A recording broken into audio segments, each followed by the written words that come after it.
Ya, selamat pagi. Pagi ini saya ingin mengajak kita melanjutkan dari Yakobus 1 ayat yang ke-21.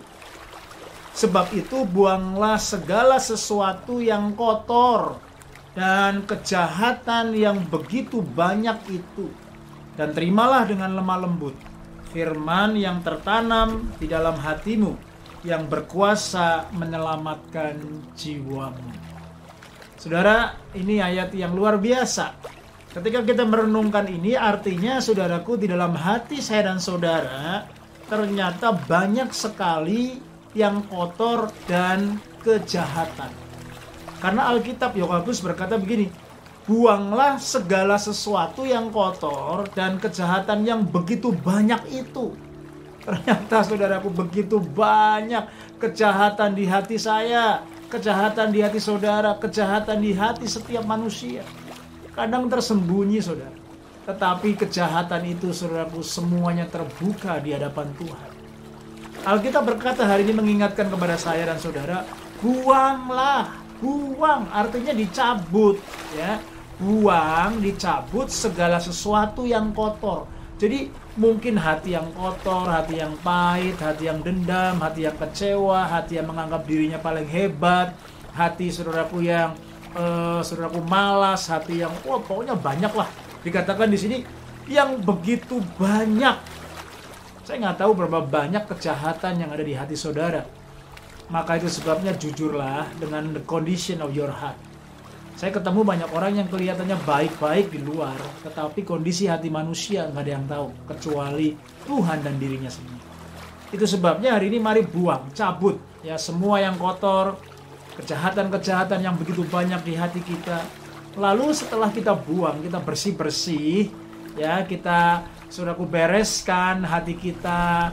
Kita saudaraku perlu dikatakan yang kedua, terimalah dengan lemah lembut firman yang tertanam di dalam hatimu, yang berkuasa menyelamatkan jiwa.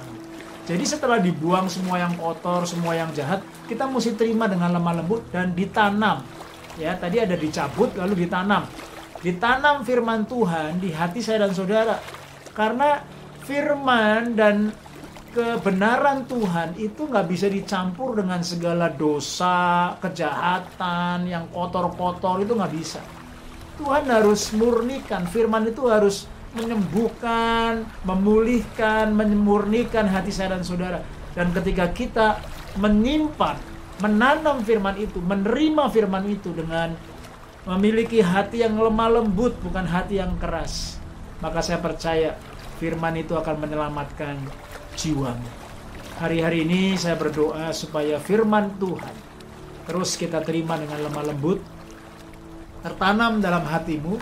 Tanah hatimu menjadi tanah hati yang subur, tanah hati yang lemah lembut, bukan tanah hati yang keras, bukan tanah hati yang berkelok-kelok, berbatu-batu, penuh dengan semak duri, tetapi tanah hati yang lembut, sehingga firman itu akan menyelamatkan jiwa kita. Akhirnya, di tengah-tengah akhir zaman ini, peperangan yang sesungguhnya ada di area jiwa. Dan itu tidak bisa dimenangkan kecuali dengan firman yang kita tanam di hati kita. Dan hati kita lemah lembut. Ada banyak orang pergi ke psikolog, psikiater, itu hanya area jiwa. Tetapi saudaraku, untuk menang terhadap area jiwa, diselamatkan jiwanya, bukan hanya disentuh jiwanya, tetapi juga rohnya, itu hanya bisa dilakukan dengan firman Allah yang hidup. Itu sebabnya praktikkan ayat ini, buang segala hal yang kotor, buang segala hal yang jahat, tanam firman dengan lemah lembut, dan biarkan firman itu berbuah lebat. Tuhan memberkati. Stay strong and stay blessed.